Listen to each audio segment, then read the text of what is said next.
ওরা 3জন ছেলে 1জন মেয়ে। এই রাজই বলে একদিন প্ল্যানচেট করি, ওদের বাড়ির একতলাতে একটা ঘরে ওই জিনিসটা ওরা করবে।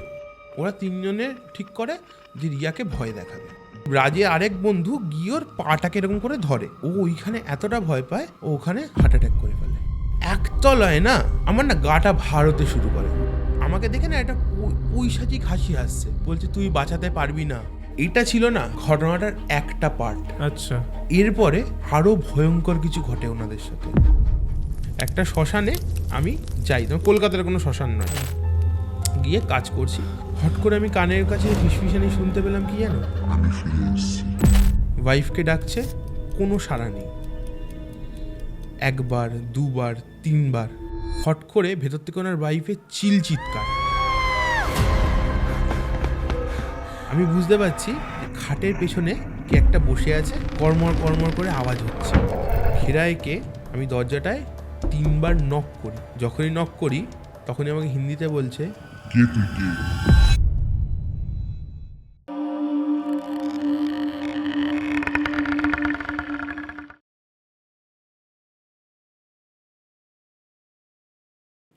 শুক্রবারের রাত আর রাত 9টা মানেই হরর মাইন্ডসে হরর পডকাস্ট। আজকের পডকাস্টে আপনারা যেটা শুনতে চাইছিলেন সেটাই, হ্যাঁ, সেকেন্ড পার্ট।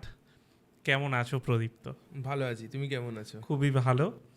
আমাদের ফাইনালি আজকে যে ঘটনাটা প্রদীপ্ত আগের দিন বলেছিল তার সেকেন্ড পার্ট প্রদীপ্ত এখানে বলবে। বাট তার আগে যেটা আমাদের ফর্মালিটিস থাকে সেটা হচ্ছে, আপনারাও যদি এখানে এসে ঘটনা শোনাতে চান তাহলে নিচে একটি নাম্বার যাচ্ছে, সেই নাম্বারে পুরো ঘটনাটি অডিও রেকর্ড করে আমাদের পাঠিয়ে দিন হোয়াটসঅ্যাপে। অবশ্যই আমরা সেটা শুনবো, তারপর এখানে ডেকে নেব।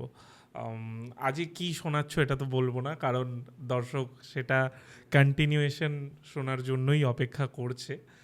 তো আমরা শুরু করি। আর দ্বিতীয়ত এটাও বলতে চাই যে এইবার ফাইনালি আমরা খুব তাড়াতাড়ি সেকেন্ড পার্ট আনলাম। একটা সপ্তাহই গ্যাপ গেল, তারপরেই নিয়ে এসছি, বিকজ অফ মানে সময় হচ্ছিল না। আমিও বাইরে গেছিলাম, চণ্ডীগড় গেছিলাম, চণ্ডীগড় থেকে এসেই যে শ্যুটটা করছি আমি একদম তার মধ্যে আজকে শুটে আসার আগেও তোমার সাথে ফোনে কথা হলো, যে আমি বললাম যে ওই কেসটাতে গেছিলাম, যে ওই কেসটা আমি নিশ্চয়ই দর্শক বন্ধুদের জানাবো, ওটাও একটা মারাত্মক ভয়ঙ্কর কেস। আর সেই কেসটাতে আমি শ্রেয়াদির চ্যানেলেও একটা পডকাস্ট শ্যুট আছে অলরেডি, ওটাতেও বলেছি, তোমারটাতেও বলছি যে তোমরা দুজন জড়িত। কারণ হরর মাইন্ডসে শ্রেয়াদি যে পডকাস্ট এটা শ্যুট করেছিল, যেটাতে ওই জিন সুরা নিয়ে, হ্যাঁ বাংলাদেশি জিন সুরা নিয়ে একটা কথা তোমরা আলোচনা করেছিলে। তো আমি বারবার বলছি এইগুলো আপনারা বাড়িতে একদম ট্রাই করতে যাবেন না, এগুলো হচ্ছে আগুনের গোলা। হ্যাঁ, এগুলো নিয়ে খেলা একদমই উচিত না। শুনছেন আপনারা শুনুন, দরকার পড়লে এন্টারটেনমেন্ট হিসেবে শুধু নিন, কিন্তু এগুলোকে জীবনে ইমপ্লিমেন্ট করতে যাবেন না, কারণ এগুলো একটা বিশাল বড় প্রসেস আছে, ঠিক আছে? আর আরও লোকের কিছু মিথ যেটা আমি ভেঙে দিই, যে অনেকে ভাবে যে যারা কিছু পারে না তারা অ্যাস্ট্রোলজার হয়ে যাচ্ছে, তান্ত্রিক হয়ে যাচ্ছে। এটাও একটা বিশাল বড় পড়াশোনা, কারণ আমি নিজে আজকে এমটেক করে তারপরে কিন্তু আমি এই কাজ করছি। হ্যাঁ, তো ব্যাপারটা প্রত্যেক কটা জিনিসের পেছনে আমাদের সায়েন্সটাকে বুঝতে হবে, প্রত্যেক কটা জিনিসের পেছনে আমাদের মানেটাকে বুঝতে হবে, মানেটা বুঝে আমাদেরকে করতে হয় জিনিসটা। আজকে হুটপাট যা খুশি করে দিলাম, ওই একটা ছেলে তার মানে এই জিনসুরা পাঠ করতে গিয়ে একটা সমস্যায় পড়েছে, ওই কেসটা এখন চলছে। হ্যাঁ, সলভিংয়ের কাজ চলছে, ওটা সলভ হয়ে গেলে নিশ্চয়ই আমি আপনাদেরকে জানাবো, ঠিক আছে? আর গল্পটা শুরু করার আগে সবাইকে একবার বলি, জয় মা চণ্ডী, ঠিক আছে? প্রচুর লোক শুনতে চেয়েছেন সেকেন্ড পার্টটা, তুমি সবাইকে একবার বলবো কমেন্ট বক্সে একবার মা চণ্ডীর নামটা নিয়ে আপনারাও শুরু করুন গল্পটা শোনা, আর আমিও মা চণ্ডীর নাম নিয়ে গল্পটা বলা শুরু করছি। জয় মা চণ্ডী, জয় মা চণ্ডী, জয় মা চণ্ডী, শুরু করা যায়।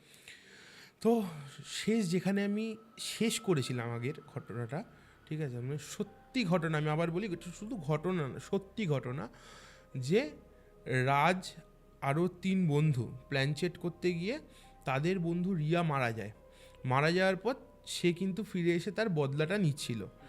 তারপরে তারা আমাকে ডাকে, আমি গিয়ে ওই যে ঘরটাতে প্ল্যানচেট করা হয়েছিল সেখানে কিন্তু আমি রিয়ার আত্মাটাকে বন্ধ করে দিয়ে আসি। সেখানে আমি আগের গল্পে একটা কথা একটু লুকিয়েই গেছিলাম, সেকেন্ড পার্টে বলবো বলে, সেটা দর্শক বন্ধুরা দেখলে বা ঘটনাটা পুরোটা শুনলে বুঝতে পারবে যে ঘটনাটা মানে কীরকম ভয়াবহ রূপ নিয়েছিল।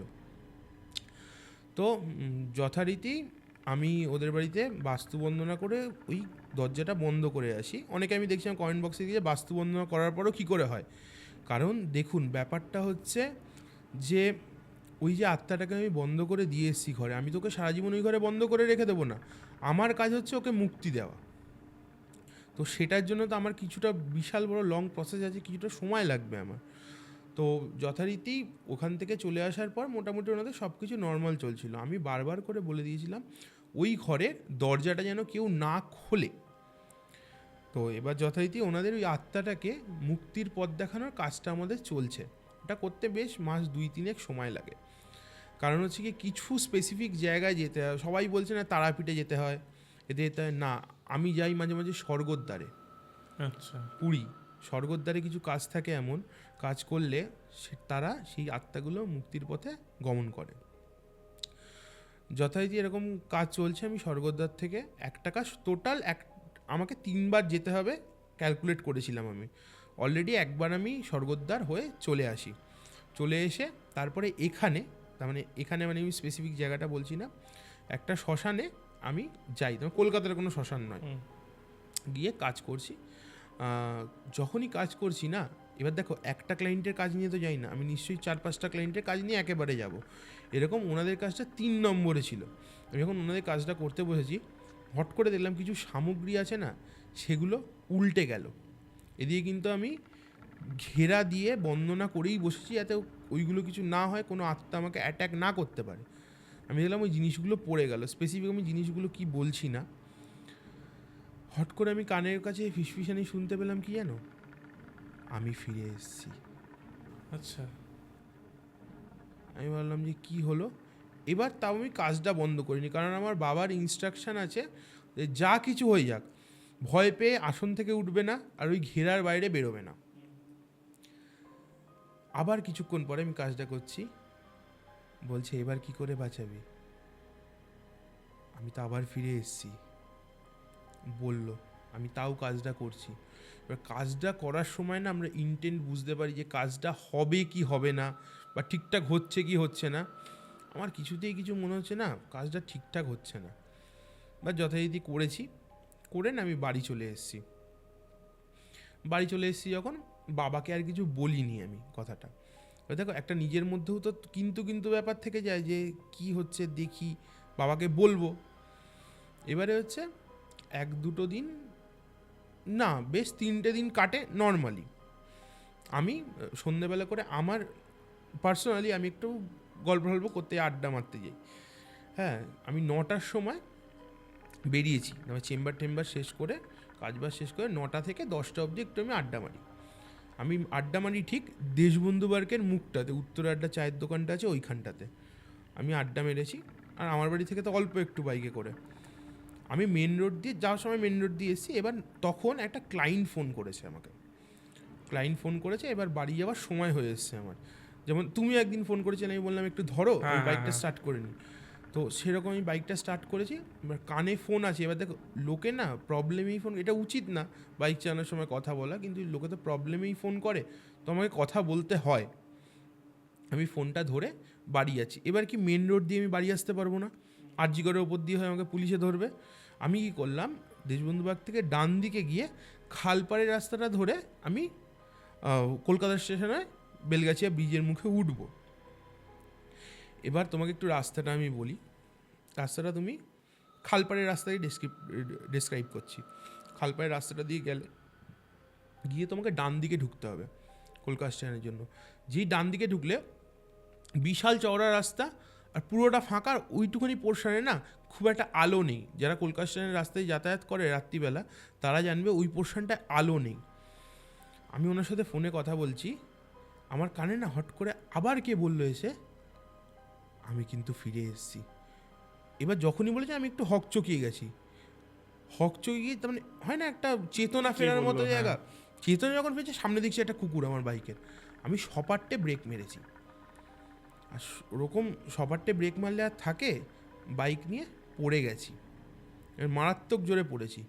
এবার বাইকটা এবার দেখি হাতে বীভৎস ব্যথা করছে। তার মানে বাইক চালায় যারা তারা পরে টুকটাক হয়তো পরে ওয়ান্স ইন লাইফ টাইমে 3-4 বছর একবার পড়লো ঠিক আছে, আমি পড়েছি মানে মারাত্মক, তোমার বাইকটা যথেষ্ট স্পিডে ছিল। আমি উঠেছি না, আমার হাতের এই জায়গাটা মারাত্মক যন্ত্রণা করছে, আমি থাকতে পারছি না। কি করব, বাড়িতেও বাবা মাকে ফোন করলে টেনশন করবে, পাড়ার একটা বন্ধুকে ফোন করেছি, ফোন করে বলেছি একটুখানি আসবে, ঠিক আছে। বলছে তোর আওয়াজ এরকম লাগছে কেন? আমি বললাম তুমি একটু আসো না কলকাতা স্টেশনের সামনে রাস্তাটাতে। বললো যে ঠিক আছে আসছি, কি হয়েছে তোর? আমি বললাম তুমি আসো না। ও যখন এসছে দেখছি আমি হাত নিয়ে বসে আছি, বাইক পড়ে আছে ওরকম, আমি ফুটপাতে হাত নিয়ে বসে আছি। তার মধ্যে ওখানে লোকজন একটুখানি জড়ো হয়েছে, এই পুলিশগুলো দেখেছিল, কারণ পুলিশগুলো না একদম যে রাস্তাটা আমরা ডান দিক ঢুকে যাই তার বাঁ দিকটাতেই ওরা থাকে, ঠিক আছে। দেখে এসছে, এসে তখন আমার বন্ধুরাও ততক্ষণে চলে এসছে, এসে আমাকে আরজিকর নিয়ে গেছে। আরজিকর দেখে বলছে, আমি বললাম হাত টাত ভেঙেছে আমার, যা যন্ত্রণা করছে। বলছে ভাঙেটাঙে কিছু নেই, ডিসলোকেশন হয়ে গেছে। আচ্ছা, আমার এখন এই হাতটা উঠে আছে, এইখানের হাতটা এখনও উঠে আছে, ডিসলোকেট হয়েছে হাতটা। আমি বললাম যে ঠিক আছে এবার কী করা যায়। হ্যাঁ, এবার যখন ডিসলোকেশনটা ঠিক করে না টেনে, এরকম করে এই সাইড দিয়ে উঠিয়ে ঠিক করে, বুঝলে তো, মারাত্মক যন্ত্রণা, তুমি ওই যন্ত্রণা সহ্য করতে পারবে না। যথারীতি ওই সব হলো আরজি করে, হয়ে বললো কমপ্লিট রেস্ট 3 সপ্তাহ। আমি বললাম ঠিক আছে, তারপর ওষুধ টষুধ দিয়েছিল কিছু। এবার বাড়ি গেছি, ঠিক আছে, মা তো কান্নাকাটি করছে, হ্যাঁ তুই ঠিক করে বাইক চালাতে পারিস না, ঠিক করে দেখে চালাস না, বারবার বলেছি। বাবা না দেখছি কিছু বলছে না। বললাম ঠিক আছে। এবার যথারীতি হাতের এরকম অবস্থা, চেম্বার বন্ধ। হ্যাঁ, আমি বলছি অন্তত 2 সপ্তাহ আমার চেম্বার বন্ধ। এবার আমার বাড়িতেই যেহেতু চেম্বার, বাড়িটাতে আমি একটা লাগিয়ে দিয়েছি পোস্টার, যে চেম্বার এত তারিখ থেকে এত তারিখ অবধি বন্ধ থাকবে। ভালো কথা। ঠিক 4টে দিন কাটলো। রাত্রিবেলা ঠিক আমি ফোনটা সুইচ অফ করতে যাবো, কারণ আমার যে ফোনটা কাজের ইউজ হয় ওটা আমি রাত্রিবেলা সুইচ অফ করি, নাহলে এত ফোন আসে না, ঘুমাতে বা রাত্রিবেলা যে কাজগুলো করতে বসবো করতে পারবো না আমি কোনো, কারণ ফোন ধরবো না, কাজ করবো। যথারীতি ফোনটা আমি সুইচ অফ করতে যাব, দেখি ফোন একটা, কে দেখছি, রাজের বাবা। আর আমি না এইসব ক্রিটিক্যাল ক্লায়েন্টের নাম্বার আমি সেভ করে রাখি, কারণ অনেক সময় তো আমি কি ধরো কোনো সময় হুট করে দরকার পড়লো, আমি কি ডায়েরি খুঁজে নাম্বার বার করবো, আমি যাতে ফোনটা করতে পারি। ওনার নাম্বারটা আমার সেভ ছিল। উনি ফোনটা ধরে আমাকে বলল ও ফিরে এসছে, আর সাথে আবার কাউকে একটা নিয়ে এসছে। হ্যাঁ, আমি বললাম কি কি বলছেন আপনারা? বলছে হ্যাঁ। আমি বললাম তো মানে কি বলছেন, আমার মাথার উপর দিয়ে যাচ্ছে। হ্যাঁ, বলছে আপনাকে একবার আসতে হবে। এবার তুমি ভাবো, হাত ডিসলোকেট হয়েছে, 4টে দিন হয়েছে মাত্র, এবার আমি কি করে যাব? আমি বলি দাদা তো আমার পক্ষে যাওয়া এখন সম্ভব নয়। বলি না, আপনাকে আসতেই হবে। এবার আমি অলরেডি ওদের সিচুয়েশানটা জানি আগে কি ঘটেছিল, ঠিক আছে। আমি করে আসার পরে যে এই সিচুয়েশানটা হট করে বলছে ও ফিরে এসছে, ও সাথে কাউকে নিয়ে ফিরে এসছে, আমি তো অবাক। বললাম ঠিক আছে দাঁড়ান দেখছি, বলে আমি ফোনটা রেখেছি।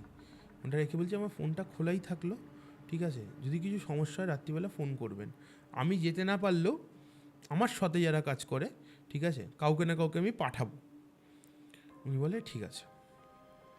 বলে পরের দিন সকালবেলা শটাং উনি আমার বাড়ি, সোজা আমার বাড়িতে এসে বলছে চলুন আপনি। আমি যাবো মানে কি হয়েছে, এটা কি? বলছে আমি কিচ্ছু বলবো না আপনাকে, আপনি হাতে পায়ে ধরছি, আপনি চলুন। আমি বললাম ঠিক আছে চলুন। হ্যাঁ, মা বলছে তুই এই হাত ডিসলোকেট হয়ে গেছে, এই অবস্থায় যাবে। আমি বললাম কিছু করার নেই আমার। বাবা বললো ঠিক আছে মা চণ্ডীর নাম নাও, গাটা ভালো করে বন্দনা করো, বন্দনা করে যাও। ওনারা গাড়ি নিয়ে এসছে, আমরা 3 জন, আমি আর আমার সাথে আরও 2 জন, আমরা যাচ্ছি। হট করে গাড়িটা শ্যামবাজার থেকে দেখলাম ডান দিকে নেওয়া হলো। আমি বললাম ডান দিকে নিলেন?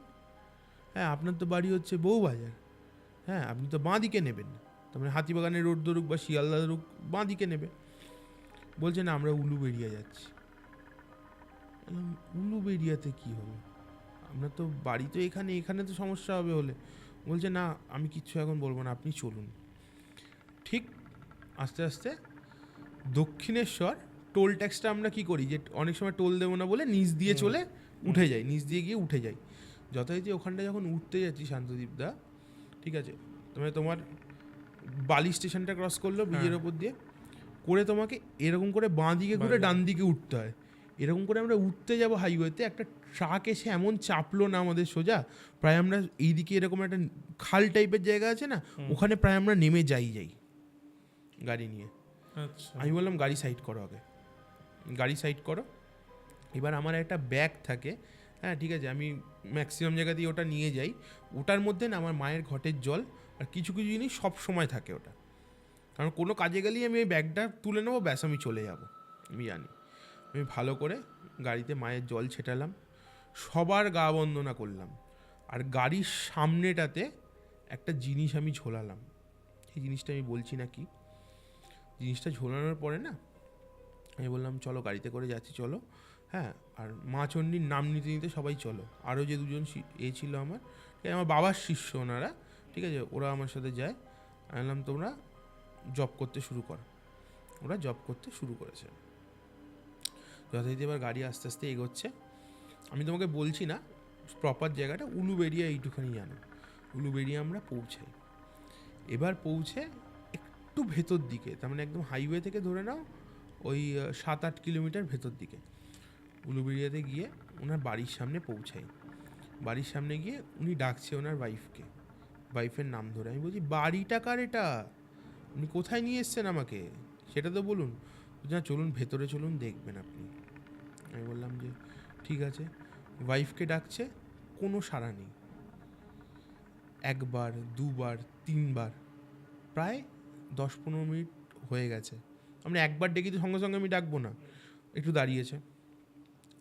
হট করে ভেতর থেকে ওনার ওয়াইফের চিৎকার যে বাঁচাও আমাকে। যেই বাঁচাও বলেছে, আর ওনাদের একদম মেন গেটটা না অত শক্তপোক্ত ছিল না, আমরা দরজায় লাথি মারতে শুরু করেছি। লাথি মেরে দরজাটা ভেঙে দিয়েছি। যেই ভেঙে দিয়েছি আমরা ঢুকেছি, দেখছি রাজের একটা ভাই আছে। ওর ভাই ওর মায়ের জায়গাটা কামড়ে ধরে আছে আর টস টস করে রক্ত পড়ছে। আচ্ছা। আমি যেই গেছি সঙ্গে সঙ্গে মায়ের জলটা বার করে ওর গায়ে ছিটিয়েছি, সঙ্গে সঙ্গে লাফ দিয়ে ঘরে চলে গেছে, ঠিক আছে, আর হাসছে আমাকে দেখে। এটা তো মানে অদ্ভুত হাসি। বলছে এবার কি করে বাঁচাবি, আমি তো ফিরে এসেছি, আমি কিন্তু ফিরে এসেছি বলে ঘরে ঢুকে গেছে।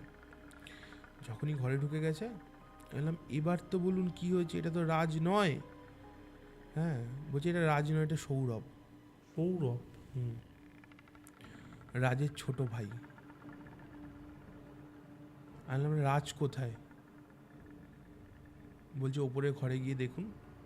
ওপরে ঘরে যখন যাই শান্তদীপদা, ঘরটা পুরো অন্ধকার, ঠিক আছে, জানলা দিয়ে কিচ্ছুটা দেখা যাচ্ছে না, পুরো একদম অন্ধকার।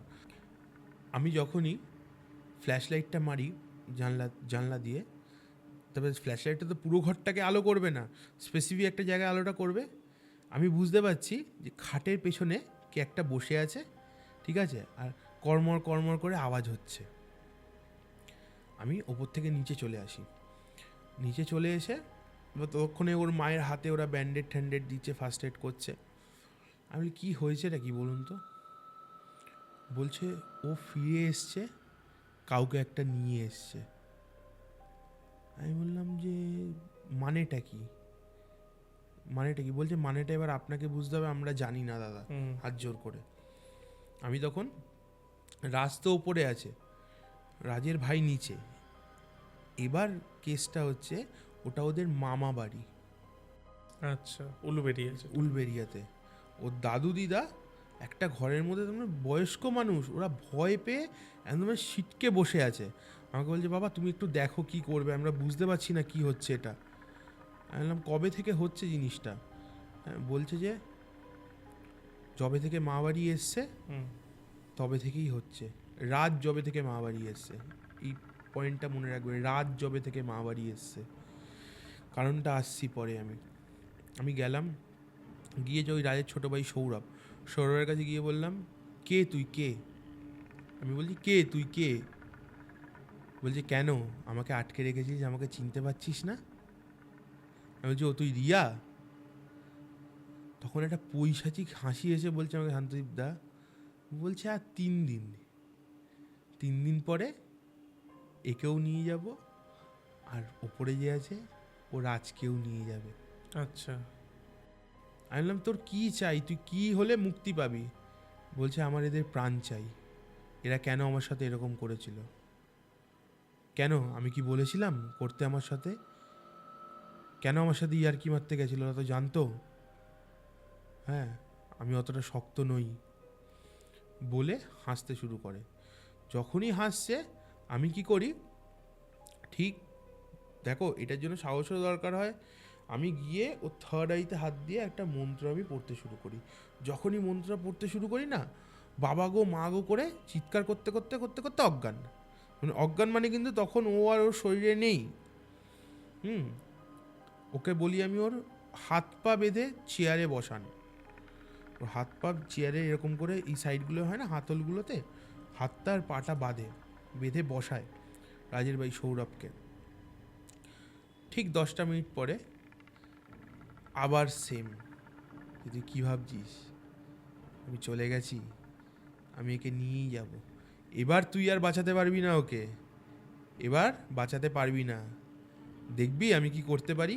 আমিও তখন বলেছি কি করবি তুই, দেখি তোর কত বড় সাহস, করে দেখা। যখনই বলেছি না শান্তিপদা, এই হাতলটা সমেত, মানে হাতটা তো এখানে বাঁধা হাতলটাতে, হাতলটা এরকম করে ওঠালো, এবার যথারীতি এটা ভেঙে গেছে, মানে চেয়ারের মানে হাতলটা ভেঙে নিজের পায়ের মধ্যে ঢুকিয়ে দিয়েছে, ফিনকি দিয়ে রক্ত বেরোচ্ছে। যখনই রক্ত বেরোচ্ছে সৌরভ চিৎকার করছে, মা বাঁচাও, মরে গেলাম, আমি মরে গেলাম। হতে হতে ওর মা বলছে কী হচ্ছে ঠাকুরমশাই, কী হচ্ছে ঠাকুরমশাই, আপনি দেখুন। আনলাম দাঁড়ান দেখছি। আনলাম না, এই রিয়ার আত্মাটা এবার খেলাটা কি শুরু করেছে, আমি যখনই কাজ করতে যাব তখনই ও শরীরটা ছেড়ে বেরিয়ে যাবে, ঠিক আছে, আর যখনই আবার একটুখানি হালকা দেবো তখনই চলে আসবে। এবার অনেকে ভাববে যে এই সময় তো একটা কবচ দিয়ে দিলেই হয়, আমাদের যে কবচটার কথা আমি বলি, হবে না, কারণ আমি বুঝে গেছি কোনোভাবে রিয়ার আত্মা ওখান দিয়ে বেরিয়ে এসছে। এবার ও আরও ভয়ঙ্কর, হ্যাঁ আরও হিংস্র, ওর মধ্যে প্রতিশোধ স্প্রিয়া আরও বেশি, ও ছাড়বে না। আমি কি করলাম, ওখানে গেলাম, আমি করলাম এমন যাতে ওর শরীর থেকে আত্মারা আর বেরোতে পারে। তার জন্য কিছু জিনিস থাকে আমাদের, স্পেসিফিক কিছু মূল থাকে, ঠিক আছে, বা কিছু এমন ডোমদের থেকে আমরা জিনিস নিই, বা কিছু কিছু জিনিস আমাদের কালেক্ট করতে হয়, ঠিক আছে। ওই মূলটা আমি ওর শরীরের একটা অংশে বেঁধে দিলাম। যখনই বেঁধে দিলাম আমি তখন ওর সাথে কথা বলছি যে তোর কি চাইটা কি বল। ও বারবার একই কথা বলছে, এদের মৃত্যু, এদেরকে নিয়েই আমি যাব সাথে করে। হ্যাঁ, আমার সংসারটার কি হয়েছে, আমি মরে যাওয়ার পর আমার বাবা মার একবার খোঁজ নিয়েছে এরা, এরকম করে বলছে। এবার এদের সাথে কথা বলা বা এদের থেকে কথা তার মানে আদায় করা না খুব টাফ। ওরা ওরকম করে কথা বলে না, আমি যেরকম করে তোমাকে বলছি ওরকম করে কিন্তু ওরা কথা বলে না, ঠিক আছে।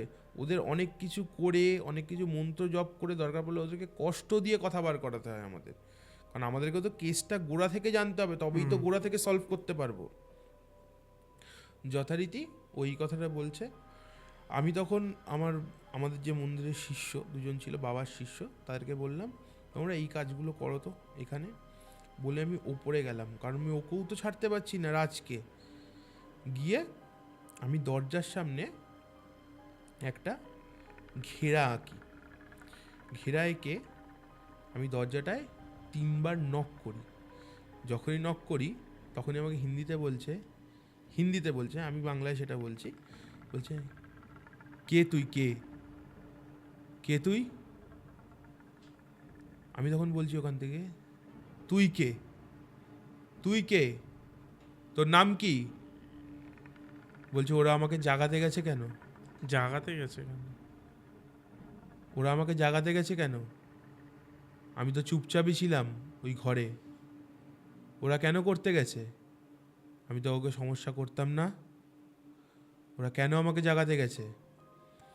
বলে খাটের পায়াটাকে, ঠিক আছে, তার মানে দেখো আমি তো দেখতে পাচ্ছি না ভেতরে কিছু, আমি বুঝতে পারছি খাটের পায়ে বা কোনো ভারী নিয়ে এরকম করে দুম দুম দুম দুম করে মারছে। আর নর্মাল একটা ধরো এই জিনিসটা তুলে আমি দুম দুম করে মারলাম আওয়াজ, আর একটা খাট অত বড় জিনিসটাকে তুলে আমি এরকম করে মারছি, তার আওয়াজের কিন্তু পার্থক্য আছে দাদা। আমি গিয়ে রাজের বাবাকে বলি ওপরে আসুন। ওপরে এসে কী করা হবে, দরজা ভাঙা সম্ভব না, কারণ ওই দরজাটা পাকাপোক্ত, জানলা ভাঙবো, জানলা ভেঙে ঢুকবো ওই ঘরে। ততক্ষণ দেখি নিচে ওরা মন্ত্রপাঠ করছে, নিচ থেকে অলরেডি চিৎকার শুরু হয়ে গেছে, মানে চিল চিৎকার। এটা কিন্তু হাড়ের চিৎকার না, ওর জিতের চিৎকার। পড়ে নে মন্ত্র, পড়ে নে, কিচ্ছু করতে পারবি না আমাকে, কেউ আমাকে নিয়ে যেতে পারবে না। এবার আমিও পাজেলড হয়ে যাচ্ছি, দুদিক কি করে সামলাবো আমি। দুদিক সামলানো তো মুশকিল, কারণ ওরাও মানে শিষ্য, মানে ওরাও অত কাজ জানে না, এটা ওদের একটা লিমিটেশন আছে কাজ জানার।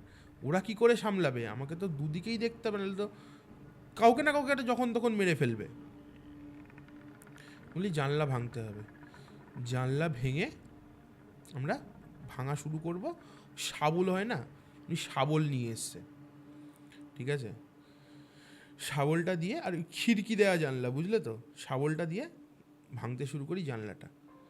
জানলাটা তো ভেঙে নি, তারপরে শিকল,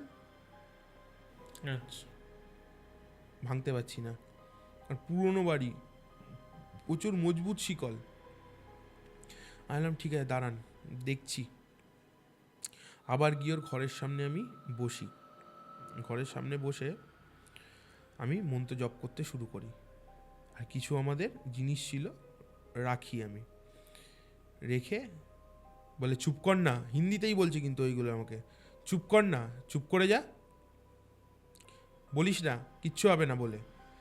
আমি বলি যে তাহলে তুই বল তুই কে, আমি এদিক থেকে বলছি তুই বল তুই কে। বলছে না বলবো না আমি। বারবার একই কথা বলছে, ওরা আমাকে জাগিয়েছিল কেন, ওরা আমাকে জাগিয়েছিল কেন, ওদের কি দরকার ছিল। আমি বললাম তুই দরজাটা খোল, খুলে কথা বল। বলছে না না, যখন জাগিয়েছে এর রক্ত তো আমার চাই, একে তো আমি ছেড়ে যাব না। বলছে তুই এখান থেকে চলে যা, তাড়াতাড়ি চলে যা। আমি বললাম তোর যখন এতই ক্ষমতা, এতই দম, তুই আমাকে চলে যেতে বলছিস, তাহলে তুই সামনাসামনি এসে কথা বল, সামনাসামনি এসে কথা বল। তখন ও বলছে না আমি কোনো কথা বলবো না, আমি কোনো কথা বলবো না। হিন্দিতে বারবার বলছে তো। আমি নিচে আসি, তারপরে নিচে এসে রাজের বাবাকে জিজ্ঞাসা করি আপনাদের কি কেউ ছিল এরকম যে হিন্দিতে কথা বলতো বা যা চেনেন আপনারা, কারণ আমাকে তো বুঝতে হবে কে। বলছে যে লাস্ট বছর 3-4 তো হিন্দিতে কথা বলতো আমাদের বাড়িতে কেউ ছিল না। আমি বললাম যে তার আগে ছিল। বলছে হ্যাঁ ছিল। আমি বললাম কে, বলছে বিমলদা। বিমলদা, ওরা ওই প্ল্যানচেট করতে গিয়ে মনে আছে আগের পার্টটায় আমি বলেছিলাম, ওরা প্ল্যানচেট করতে গিয়ে রিয়াকে ভয় দেখিয়ে বলেছিল গ্লাসটা ছিল BIMAL। বললাম কি, তাহলে ওরা ডেকেছিল ওকে। আমি বললাম ঘরটা কেউ খুলেছিল, ঘরটা কেউ কি খুলেছিল, সত্যি কথা বলুন। বলছে আমরা জানি না। আমি বললাম চলুন, এখানে ওই দুটো যে শিষ্য ছিল ওদেরকে বললাম তোরা থাক, ঠিক আছে, আমি যে জিনিসগুলো বলছি এগুলো করতে থাকবি, কিচ্ছু হবে না। বলছে না দাদা আমরা থাকবো না, দাদা আমরা থাকবো না। ঠিক আছে, আমি এবার কি করব, সেই সময় আমার বাবাকে ফোন করি। বাবাকে ফোন করে আমি বাড়ির বাইরে গিয়ে এই ঘটনা কি করব, আমার মনে হচ্ছে ওই দরজাটা কেউ খুলে এসেছিল। তখন আমি আমার শ্মশানের কেসটা বাবাকে বলি যে আমি যখন কাজ করছিলাম তখন এরকম এরকম জিনিসগুলো ঘটেছিল, কেউ আমার কানের সামনে এসে বারবার বলছিল আমি ফিরে এসেছি, আমি ফিরে এসেছি। বাবা বললো ঠিক আছে দাঁড়াও, ওনাদের বাড়ির অ্যাড্রেসটা দাও। আমাদের বাড়িতে কেউ আছে? বললাম ওই একটা কাকু মনে হয় বাড়ির বাইরেটায় থাকে, কেয়ারটেকার টাইপের, ঠিক আছে, উনি মনে হয় আছেন। বাবা বললো ঠিক আছে তুমি একটা কাজ করো, তুমি ওনাদের বাড়ি যাও, আর কিছু জিনিস আমার লাগতো, ওই জিনিসগুলো নিয়ে বাবা বলে আমি উলবেড়িয়া আসছি। আমি বললাম ঠিক আছে আসো। তো আমাদের একটা স্পেসিফিক গাড়ি আছে, ওই গাড়িটা করেই আমরা সব জায়গায় কাজ করতে যাই। আমার গাড়ি না থাকলে ওর গাড়িটা করে যাই, আর তখন আমার গাড়িটাও খারাপ। আমি তখন ওকে ফোন করে দিলাম, যাও বাবা একটুখানি উলবেড়িয়া আসবে, তুমি বাবাকে নিয়ে চলে আসো যত তাড়াতাড়ি সম্ভব। ও বললো ঠিক আছে, আমি মিনিট 10-এর মধ্যে তোমার বাড়িতে পৌঁছাচ্ছি, কাকুকে রেডি থাকতে বলো। বললাম হ্যাঁ হ্যাঁ বাবা রেডি আছে। আমি কি করলাম, উলবেড়িয়া থেকে এনাদের গাড়িটা নিয়ে আমি এর দিকে রওনা দিলাম, বউবাজারে যখন আসলাম, এসে আমি তাড়াতাড়ি করে ওই ঘরটার দিকে যাচ্ছি। ওই ঘরটার দিকে যখন গিয়ে দেখলাম না, ওটা একটা বন্দনা করে আমি একটা মায়ের দড়ি দিয়ে আটকে এসেছিলাম, দড়িটা ছেঁড়া। বললাম এটা কে করেছে? বলছে দাদা জানি না। বলছে জানি না দাদা। বললাম দেখেছেন তো, আজকে কথা না শোনার, আপনারা ভাবেন যে আমি কাজটা করে চলে গেলাম মানে প্রবলেমটা হচ্ছে না, মানে প্রবলেমটা সলভ। প্রবলেমটা আমি বারবার বলেছিলাম, যতক্ষণ না আমি এসে এই ঘর খুলবো ততক্ষণ যেন কেউ না খোলে। আপনারা এইটুখানি খেয়াল রাখতে পারলেন না। যাই হোক, এটা একটুখানি রুডভাবেই আমি বলেছি। দেখুন আপনি কি করবেন এখন, দেখুন আপনি কিছু একটা করে দিন আমাকে। বললাম ঠিক আছে দেখছি, বাবা আগে উলবেড়িয়া যাক। বাবাকে যেতে যেতে ফোন করে বলি যে এই ব্যাপার, এখানে দরজাটার মায়ের এটা ছেঁড়া। বাবা বলে ঠিক আছে আমি যাচ্ছি।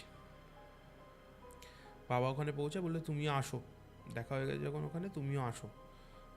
আমিও আবার রওনা দিচ্ছি। শান্তদীপ দা আমাকে বাবা বলে বাড়ি থেকে একটা জিনিস নিয়ে আসতে, ঠিক আছে? যখন এত কিছু ঘটে গেছে বলে ওই একটা জিনিসই, স্পেসিফিক জিনিসটা নিয়ে আসো।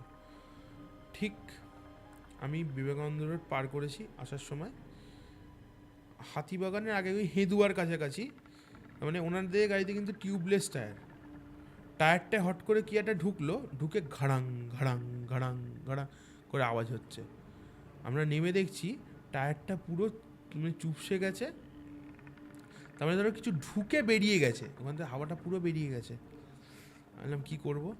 আমার একটা বন্ধুদের সেকেন্ড হ্যান্ড গাড়ির গ্যারেজ আছে ঠিক কাশী বসলেনের ওখানটাতে, কাশী বসলেনের ভেতরে সেকেন্ড হ্যান্ড গাড়ি কেনা বেচা করে ওরা। আমি ওদেরকে ফোন করলাম, আমি বললাম এরকম গাড়িটা কী ছিল, মনে হয় স্করপিও গাড়ি ছিল ওদের, স্করপিও একটা টায়ার হবে, ঠিক আছে? কারণ ওদেরকে স্টেপনি টায়ারও নেই গাড়িতে। আচ্ছা, স্করপিওর টায়ার হবে গো। বলছে যে কেন কী হয়েছে? আমি বললাম এই দেখো না, একটা কাজে যাচ্ছি, আর ওরাও জানে যে আমার এরকম কাজবাজ চলে, ওই যাদের সাথে আড্ডা মারি বললাম না, ওরাও জানে কাজবাজ আমার এরকম চলে। বললো কেন? আমি বললাম এই দেখো হেদুয়ায় ফেসে আছি, ঠিক ওই বলো স্কুলটার নাম কি হেদুয়াতে? বেথুনের সামনে আছি আমি। ওরা সঙ্গে সঙ্গে টায়ার নিয়ে এসে চেঞ্জ করে দেয়, আর উল্টে আমাকে একটা টায়ার দিয়েও দেয়, বলে এটা রাখ, এটা রেখে দিতে বল গাড়িতে সেফটি পারপাসে। বললো কেন, খুব মানে ভয়ঙ্কর কেস নাকি? আমি বললাম আমি এসে বলছি, পরে বলছি। আমি যথারীতি উলবেড়িয়া আস্তে আস্তে পৌঁছে দেখি বাবা উপর থেকে রাজকে বার করেছে।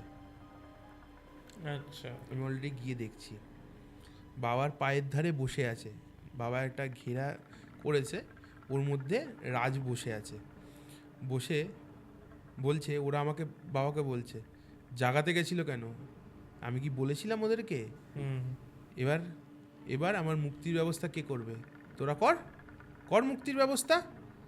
হ্যাঁ, কেন জাগাতে গেছিল আমাকে? এরকম করে বারবার করে বলছে। বাবা বলছে তোর মুক্তির ব্যবস্থা করব, আমি করব। তোর কি হলে মুক্তি হবে তুই বল,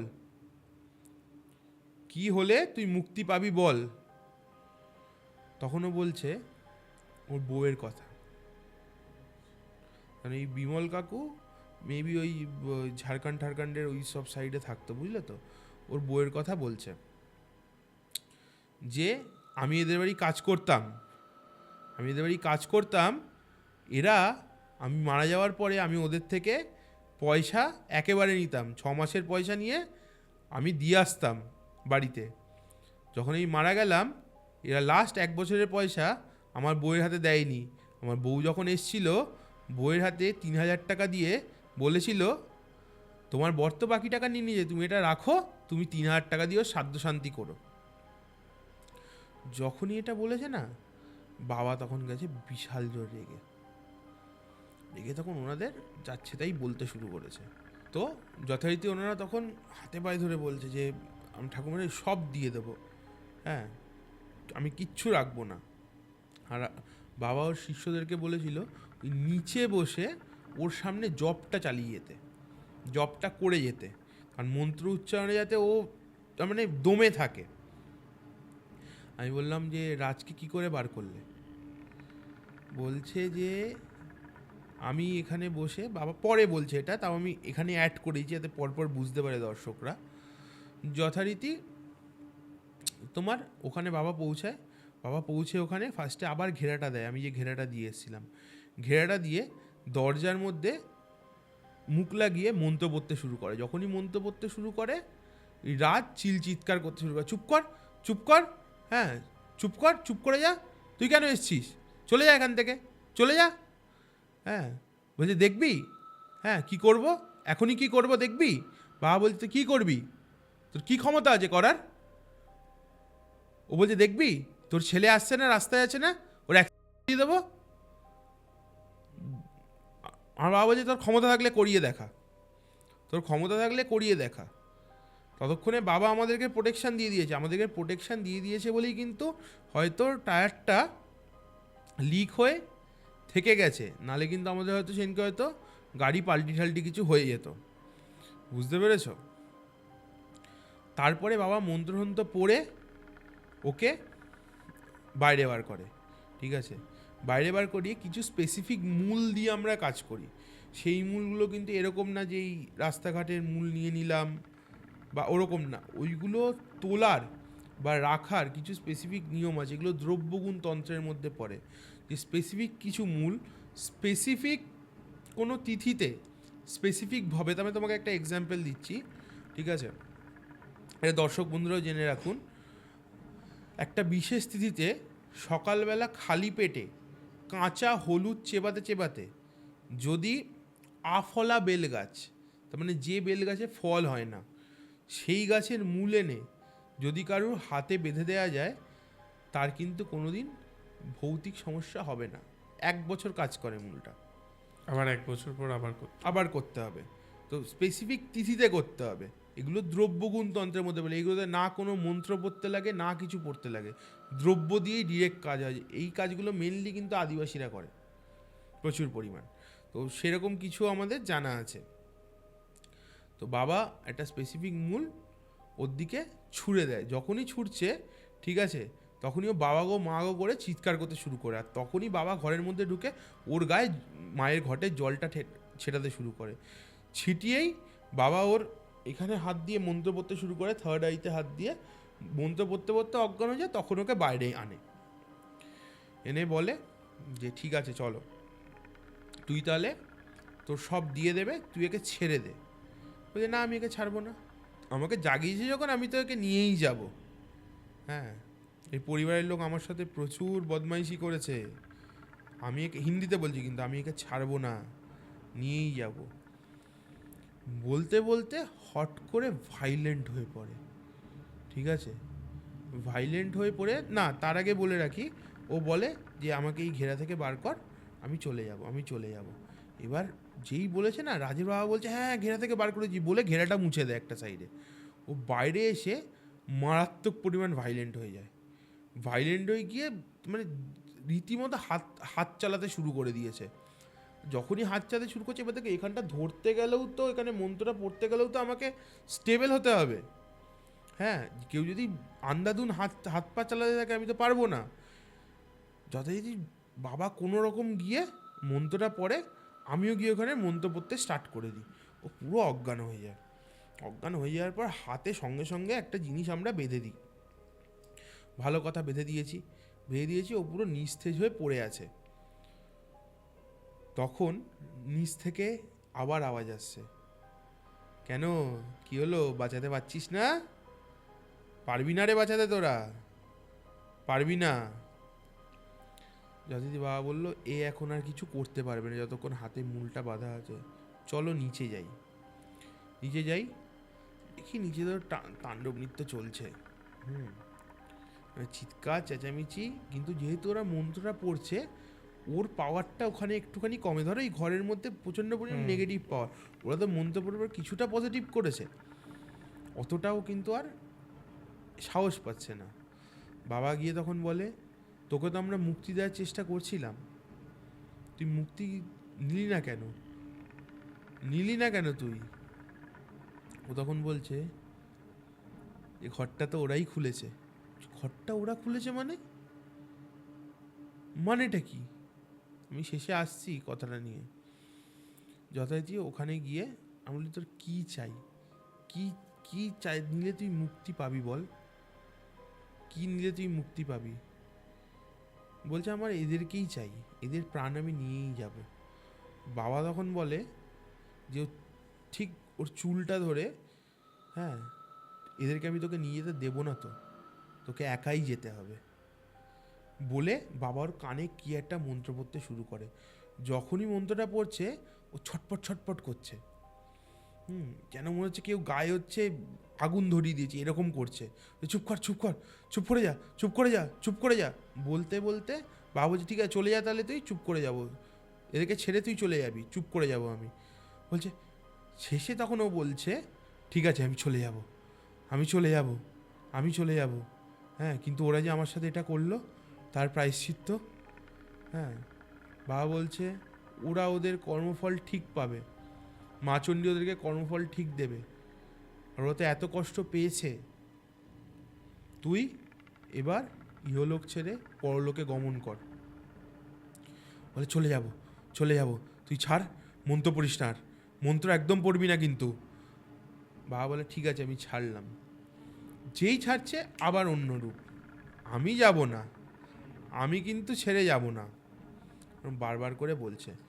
বাবা বলে হোমের জিনিসপত্রগুলো গাড়ি থেকে নিয়ে আসো। বাবা সব নিয়ে গেছিলো, শুধু একটা জিনিসই নিতে ভুলে গেছিলো, ওটা তো আমি নিয়ে এসেছি। হোম শুরু হচ্ছে, হোম শুরু হচ্ছে যখন ওইদিকে রাস্তা পুরো নিস্তেজ আর এরকম করছে। আমি যথারীতি গিয়ে হোমের সব জিনিসপত্র রেডি করি, আমাদের কিছু আকার থাকে ঠিক আছে, এঁকে আমি পুরো রেডি করলাম। রেডি করে আমি বললাম আমরা একরকমভাবে দেখি না, তার মানে সবারই তো দেখার কিছু প্রসেস থাকে, আমরা বলি হাতটা রাখতে সবাইকে, ঠিক আছে টেবিলে।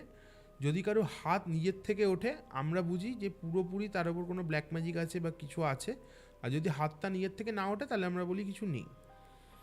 তখন বাবা বলল যে ওনার দাদু দিদাকে একবার ডাকো তো, ওনাদের ওপর দেখে নি কিছু আছে কি না। বাবা দেখলো ওনাদের হাতে কিচ্ছুটা নেই, ভালো কথা। হোম শুরু হচ্ছে, ওদের দুজনকে এনে বসানো হয়েছে, ও চেয়ারে বাঁধা অবস্থাতেই বসানো হয়েছে, আর রাজকে এনে ঘেরা করে শুইয়ে দেওয়া হয়েছে। যখনই হোম শুরু হচ্ছে, হোমে আহুতি পড়ছে একটা না, ওদের চিৎকার, কেন করছিস, কেন করছিস, হ্যাঁ তোকে তো বলছি চলে যা তোরা এখান থেকে, আমি এদেরকে ছাড়বো না, এরা খুব নোংরা ফ্যামিলি, এদেরকে আমরা ছাড়বো না। আর ও সেম কথা হিন্দিতে বলছে যে ওরা আমাকে কেন জাগাতে গেছিল, কে বলেছিল জাগাতে ওদেরকে, বারবার করে একই কথা বলছে।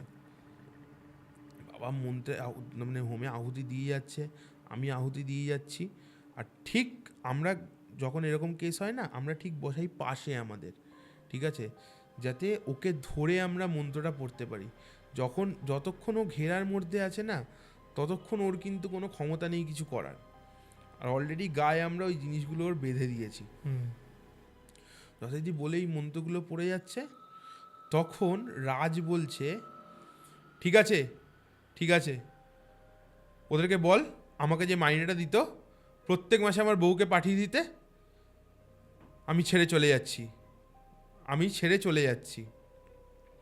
আমি ঠিক তো, ঠিক তো? ও বলে হ্যাঁ ঠিক। আর আমি কি করে বুঝবো তুই ছেড়ে যাচ্ছিস? বলছে ওদের বাড়ির পেছন দিকটাতে উলবেড়িয়াতে, ঠিক আছে, একটা কাঁঠাল গাছ আছে, বলছে আমি যখন যাব ওই কাঁঠাল গাছের একটা ডাল ভেঙে দিয়ে যাব, এই কাঁঠাল গাছের ডালটা কিন্তু ভেঙে দিয়ে যাব, আমি সত্যি বলছি আমি চলে যাচ্ছি, আমি আর কোনোদিন ওদেরকে ডিস্টার্ব করবো না। ডিস্টার্ব মানে হিন্দিতে বলছে। আমি বললাম ঠিক আছে তাহলে যা, চলে যা।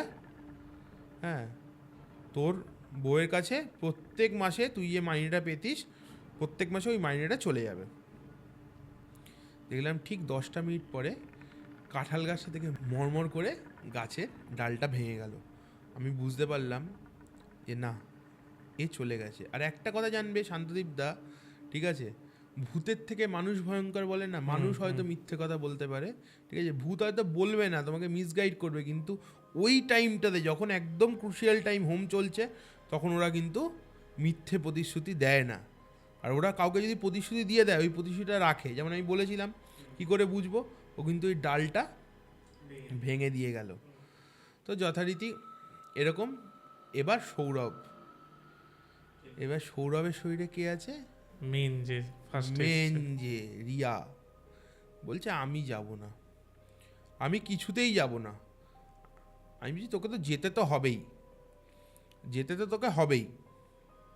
তখন আমি ওকে একটা জিনিস দেখাচ্ছি, ঠিক আছে, তুই এটা কোথা থেকে পেলি, জিনিসটা কি জানো? যখন আমি বউবাজার গেছিলাম ওদের বাড়িতে, রিয়ার বাড়ি আমি গেছিলাম একবার।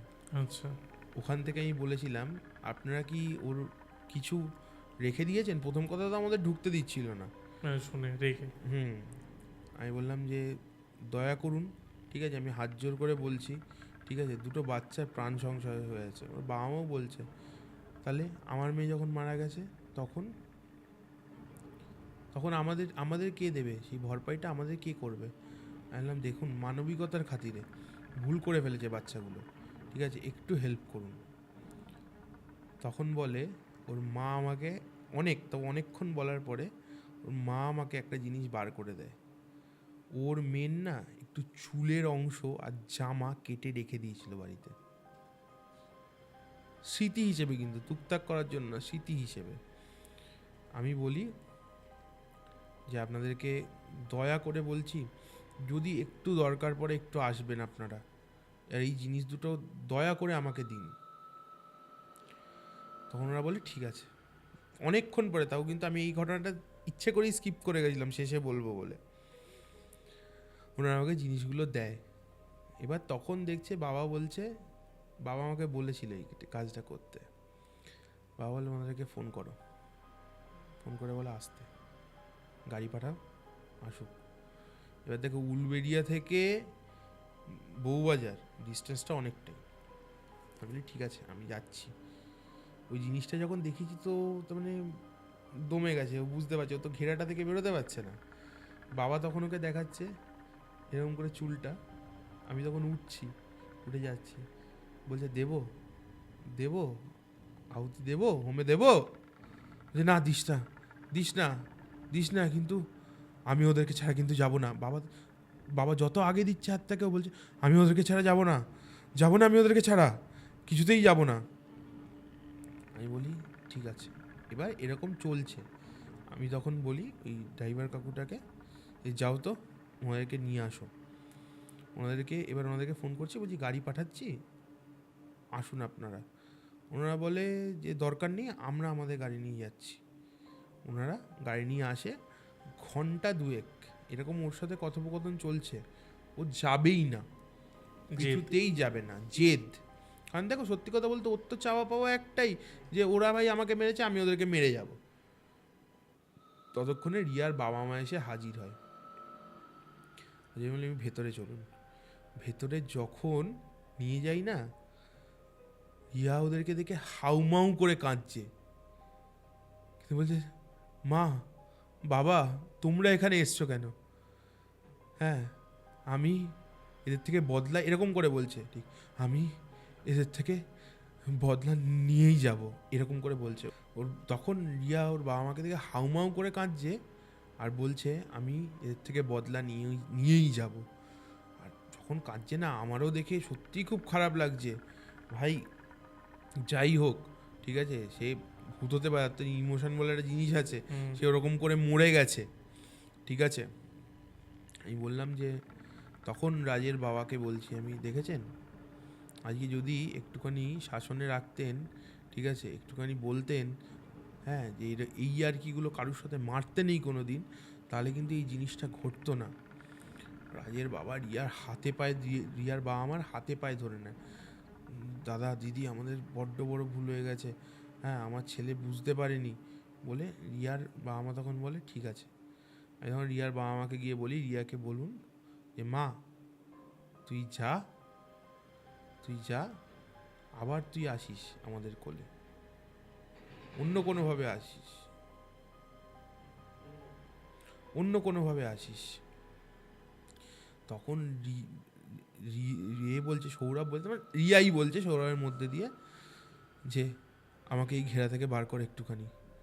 আমি বার করব, কিন্তু তুই কিন্তু ওদেরকে ছেড়ে যেতে হবে, ছেড়ে আমি তোকে কথা দিচ্ছি তোর মুক্তির পথ আমি দেখাবো তোকে। ও তখন হাউমাউ করে কাঁদতে কাঁদতে বলছে আর লুটিয়ে পড়ছে, যার অত দম্ভ আমি যাব না, সে লুটিয়ে পড়ে বলছে যে ঠিক আছে, ঠিক আছে, আমি ছেড়ে চলে যাব, আমি ঘেরাটা মুছে দিই। যখনই মুছে দিই না শান্তদীপদা, জড়িয়ে এসে ওর বাবা মাকে ধরে কাঁদতে শুরু করে। ওর বাবা মাও কাঁদছে, ওই দেখে আমাদের চোখেও জল চলে এসছে।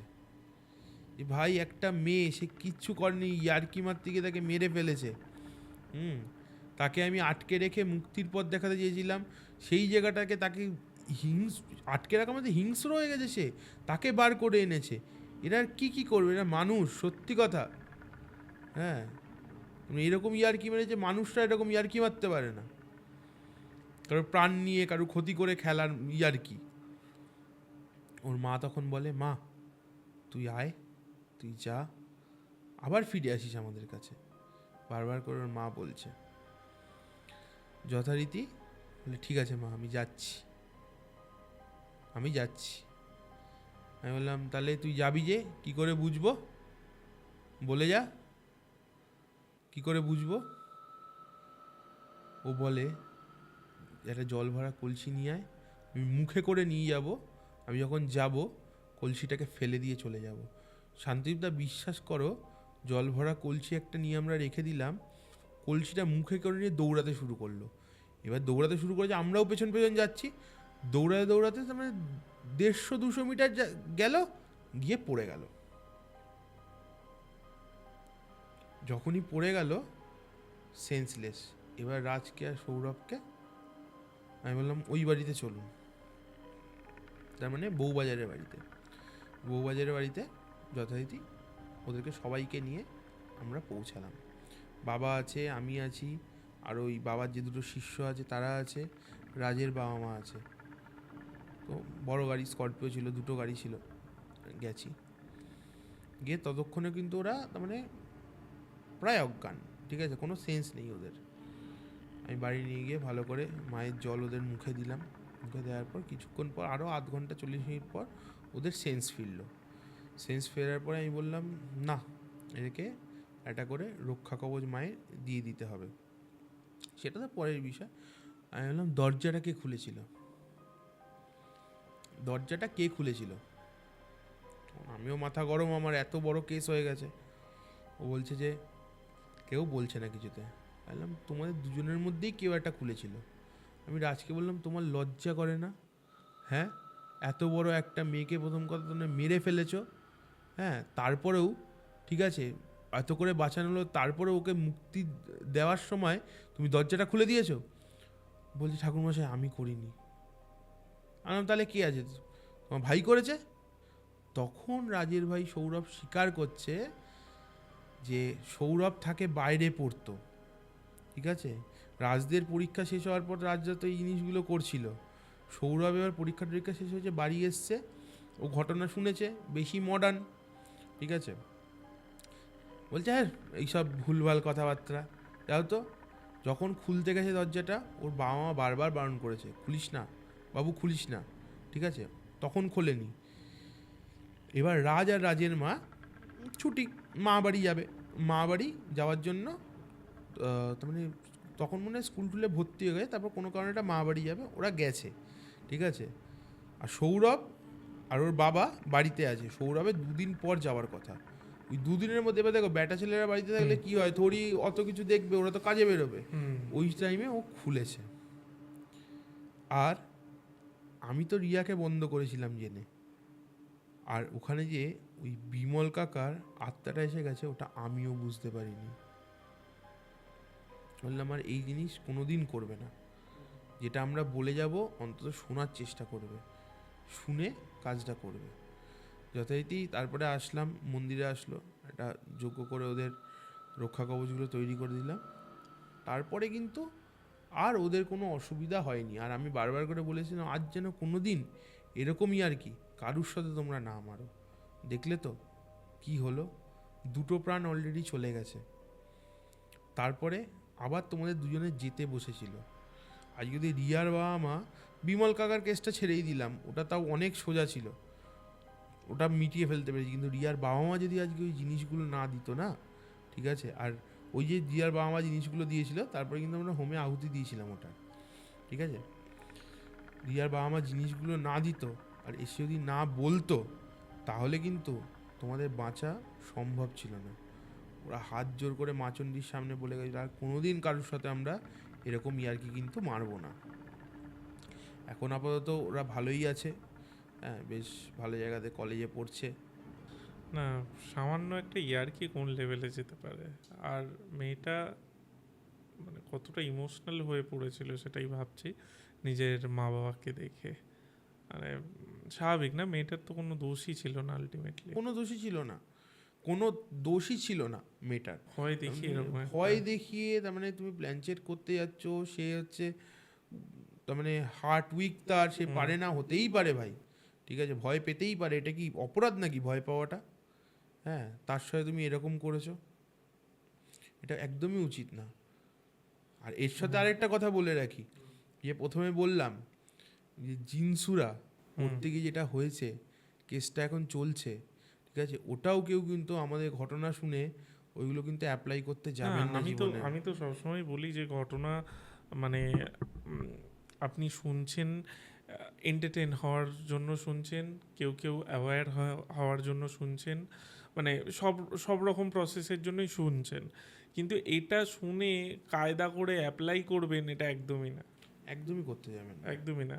কারণ কোনটা কি ভুল করে দেবেন, কি বিপদ চলে আসবে, কি দরকার, ওটাই, তাই না? ওটাই আমি একটা বার্তা দিতে চাই সবাইকে, ঠিক আছে। হ্যাঁ, ভগবানের নাম করুন, হ্যাঁ, জীবনে যদি তার মানে মজার অভাব থাকে ঘুরতে যান, বন্ধুদের সাথে ঘুরুন ফিরুন, মজা করুন, কিন্তু এইগুলো নিয়ে কিন্তু জীবনে মজা করতে যাবেন না। এগুলো হচ্ছে, আবার বলছি, এগুলো আগুনের গোলা। হ্যাঁ, আগুনের গোলা নিয়ে খেলার কোনো প্রয়োজন নেই। হ্যাঁ, সুস্থ থাকুন, ভালো থাকুন, মা চণ্ডীর নাম করুন। আর কমেন্ট বক্সে সবাই একবার কিন্তু জানাবেন ঘটনাটা কেমন লাগলো। অবশ্যই কেমন লাগলো আজকের ঘটনা জানাতে ভুলবেন না। ফাইনালি সেকেন্ড পার্টে এই ঘটনাটা শেষ হলো, তো অবশ্যই জানান নিচে কমেন্টে। এবং প্রদীপ তো আশা করছি আগামী দিনে আবারও আসবে নতুন নতুন ঘটনা নিয়ে। নিশ্চয়ই নিশ্চয়ই, আজকে তোমাদের সাথে সম্পর্কটাই আমার এরকম হয়ে গেছে। হ্যাঁ, তোমরা ডাকলে আমি আসতে বাধ্য, ঠিক আছে, তোমার শ্রেয়াদির সাথে সম্পর্কটা আমার এরকমই, তোমরা ডাকলে আমি আসতে বাধ্য, ভালোবাসার টানে। একদম একদম। এরপরে আরও কিছু আমি এবার শুধু ভৌতিক না, কিছু ব্ল্যাক ম্যাজিকের ঘটনা আমি তোমাদেরকে শেয়ার করব দর্শক বন্ধুদের সাথে, যে শুধু ব্ল্যাক ম্যাজিক করে একটা সংসার কি করে উজাড় করে দেওয়া যায়, ঠিক আছে, এরকম এরকম প্রচুর ঘটনা আমি বলবো নিশ্চয়ই। একদমই একদমই। আর আপনাদেরও জানিয়ে রাখি একটা বিষয়, অনেকেই আমাকে না স্পেশালি যে নাম্বারটা আমাদের থাকে সেখানে কমেন্ট বলছি, মেসেজ করে আমাদের জানতে চাইছিলেন প্রদীপ্তর সাথে কীভাবে কানেকশন করব। তো আমরা ডেসক্রিপশানে ওর নাম্বার দিয়ে দিচ্ছি, প্লাস স্ক্রিনেও থাকবে নাম্বার। তো যাদের ইচ্ছা অবশ্যই কানেক্ট করে নেবেন। আর আপনাদের সাথেও যদি এরকম কোনো ভৌতিক ঘটনা ঘটে থাকে বা আপনাদের শোনা জানা এরকম কোনো ভৌতিক ঘটনা আছে, তাহলে একটি নাম্বার যাচ্ছে যেখানে আপনি দেখতেই পাচ্ছেন প্রত্যেকটা এপিসোডেই সেই নাম্বারটি যায়। সেই নাম্বারে পুরো ঘটনাটি অডিও রেকর্ড করে আমাদের হোয়াটসঅ্যাপে পাঠিয়ে দিন, আমরা সেটা শুনবো, তারপর এখানে ডেকে নেব। আজকের মতো আসছি, আবার দেখা হচ্ছে পরের শুক্রবার ঠিক রাত 9টায়। Thank you Pradipta. Thank you so much.